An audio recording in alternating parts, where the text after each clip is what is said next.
नमस्कार, हिमाचल अभी.com से मैं दिव्या। पेश है आज के मुख्य समाचार। एक्शन में दिल्ली पुलिस, हिंसा करने वालों के खिलाफ जल्द जारी होगा लुकआउट नोटिस।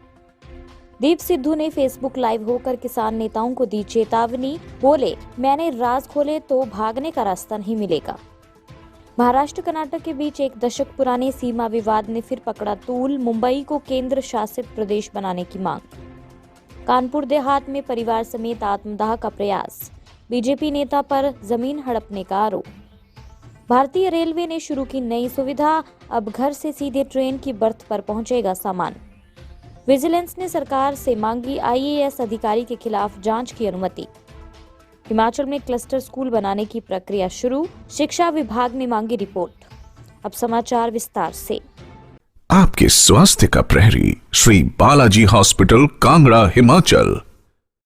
26 जनवरी को किसानों की ट्रैक्टर रैली के दौरान दिल्ली में भड़की हिंसा को लेकर दिल्ली पुलिस एक्शन में नजर आ रही है। खबर मिल रही है कि गृह मंत्रालय अब हिंसा करने वालों के खिलाफ कड़ी कार्रवाई करने जा रहा है। इस संबंध में दिल्ली पुलिस जल्द ही हिंसा फैलाने वाले किसान नेताओं के खिलाफ लुकआउट नोटिस जारी करेगी। लुकआउट नोटिस के बाद इन लोगों के पासपोर्ट जब्त कर लिए जाएंगे। दिल्ली पुलिस ने हिंसा के लिए अब तक 37 लोगों को जिम्मेदार मानते हुए एफआईआर दर्ज की है।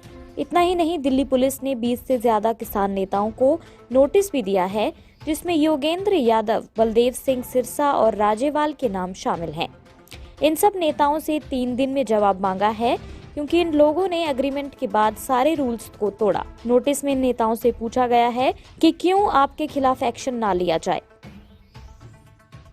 26 जनवरी को लाल किले पर हुई हिंसा के मामले में आरोपी ठहराए जा रहे पंजाब के कलाकार दीप सिद्धू ने फेसबुक पर लाइव होकर किसान नेताओं को खुली चेतावनी दी। बार बार गद्दार कहे जाने से नाराज सिद्धू ने किसान नेताओं को चेतावनी दी कि अगर उन्होंने अंदर की बातें खोलनी शुरू कर दी तो इन नेताओं को भागने की राह नहीं मिलेगी।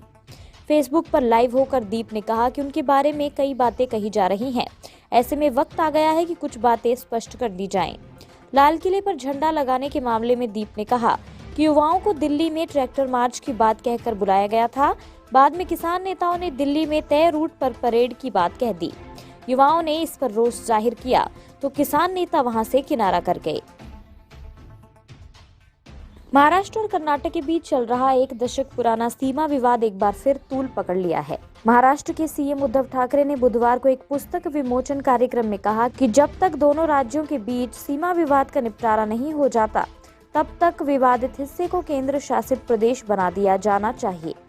उनके इस बयान के बाद कर्नाटक के उप मुख्यमंत्री लक्ष्मण सावदी ने मुंबई को केंद्र शासित प्रदेश बनाने की मांग कर डाली। कर्नाटक के डिप्टी सीएम लक्ष्मण सावदी ने कहा कि हम महाराष्ट्र के सीएम के बयान की निंदा करते हैं। हमें विश्वास है कि चीजें सर्वोच्च न्यायालय में हमारे पक्ष में होंगी। अन्य समाचार ब्रेक के बाद।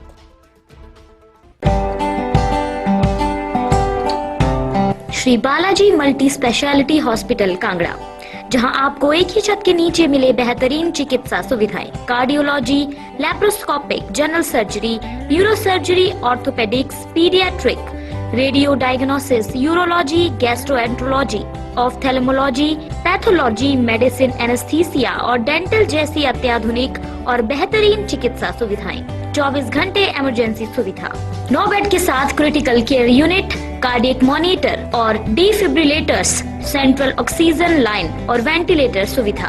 हिमाचल प्रदेश के सबसे बड़े निजी स्वास्थ्य सेवा प्रदाताओं में से एक Shri Balaji multi speciality hospital Kangra राष्ट्रीय स्वास्थ्य बीमा योजना के साथ सूचीबद्ध Shri Balaji multi speciality hospital Kangra BPL परिवारों के लिए अस्पताल में कैशलेस भर्ती होने के साथ ही ईसीएच की भी सुविधा। हमारा पता Shri Balaji multi speciality hospital, Balaji Vihar, Ujjain, Kangra. संपर्क करें 9218411108 पर। Shri Balaji multi speciality hospital Kangra.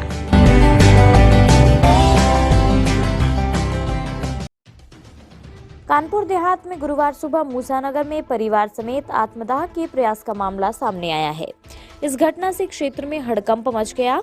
Mukteshwari gate के पास बीजेपी नेता विजय सोनी द्वारा भवन निर्माण का कार्य कराया जा रहा है। इस जगह पर गुलफाम अपना दावा कर रहा है। गुरुवार को निर्माण स्थल पर पहुंचकर गुलफाम ने आग लगाकर परिवार समेत आत्मदाह का प्रयास किया। घटना की जानकारी मिलते ही संबंधित थाने की पुलिस मौके पर पहुंची। पुलिस ने बच्चों समेत गुलफाम व उनकी पत्नी को इलाज के लिए सीएचसी भेजा। भोगनीपुर एसडीएम दीपाली भार्गव समेत राजस्व निरीक्षक लेखपाल व आसपास के थानों का फोर्स मौके पर पहुंच गए।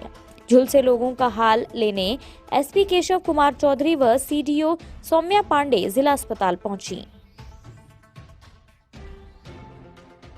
पीएम नरेंद्र मोदी के डिजिटल इंडिया के मार्ग पर भारतीय रेलवे मजबूती के साथ कदम बढ़ा रहा है। रेलवे ने यात्रियों के लिए एक नई सुविधा शुरू की है, जिसके माध्यम से लोगों को रेलवे स्टेशन तक अपना सामान ढोने से निजात मिल जाएगी। बता दें कि रेलवे अपने यात्रियों के लिए ऐसी सेवा लेकर आया है, जिसके तहत आपका सामना घर से सीधे ट्रेन की बर्थ तक पहुंचाया जाएगा। भारतीय रेलवे की इस सेवा को end to end luggage service दिया गया है। अहमदाबाद में इसकी शुरुआत हो चुकी है। पश्चिमी रेलवे के आधिकारिक ट्विटर हैंडल से एक ट्वीट किया गया। इसमें लिखा गया, पश्चिमी रेलवे ने अहमदाबाद रेलवे स्टेशन पर bookbaggage.com द्वारा end to end luggage parcel सेवा शुरू की। कांगड़ा केंद्रीय सहकारी बैंक KCCB लोन से जुड़े घपले की जांच कर रहे विजिलेंस ने हिमाचल प्रदेश सरकार से एक IAS अधिकारी के खिलाफ जांच करने की अनुमति मांगी है। ये अनुमति विजिलेंस की ओर से पूर्व में दर्ज एक मामले में अधिकारी की भूमिका के संबंध में मांगी गई है। सूत्रों का कहना है कि क्योंकि खुद बीजेपी ने अपनी चार्जशीट में इस मामले की जांच की मांग की थी और उसके बाद ही सत्तासीन होने पर सीएम जयराम ठाकुर के निर्देश पर इसकी तफ्तीश शुरू हुई। दरअसल सरकार के आदेश पर चार्जशीट में लगाए गए आरोपों की विजिलेंस ने जांच शुरू की। गड़बड़ी मिलने पर KCC बैंक से संबंधित लोन वितरण के कई मामलों में FIR दर्ज की गई। हिमाचल प्रदेश में जल्द ही क्लस्टर स्कूल बनाने की प्रक्रिया को पूरा कर लिया जाएगा। कितना काम इन क्लस्टर स्कूल बनाने को लेकर हो चुका है, इसे लेकर शिक्षा विभाग ने भी रिपोर्ट जिला उपनिदेशकों से मांगी है। जिला स्तर पर स्कूल बनाने के लिए टास्क फोर्स का गठन किया गया है। ऐसे में शिक्षा निदेशालय की ओर से अब ये रिपोर्ट मांगी गई है कि कितनी बैठकें टास्क फोर्स की हो चुकी हैं और क्लस्टर स्कूल बनाने को लेकर क्या कुछ सुझाव उनकी तरफ से आए हैं। सरकार की ओर से जिला भर में ये क्लस्टर स्कूल बनाए जा रहे हैं। क्लस्टर स्कूल बनाने का उद्देश्य है 6 से 7 स्कूलों की प्रशासनिक व्यवस्था एक ही क्लस्टर स्कूल से चल सके। एक जिला में 5 से 10 किलोमीटर के दायरे में आने वाले स्कूलों का एक क्लस्टर बनाया जाएगा। इसी के साथ ये रेडियो बुलेटिन यहीं समाप्त होता है। धन्यवाद।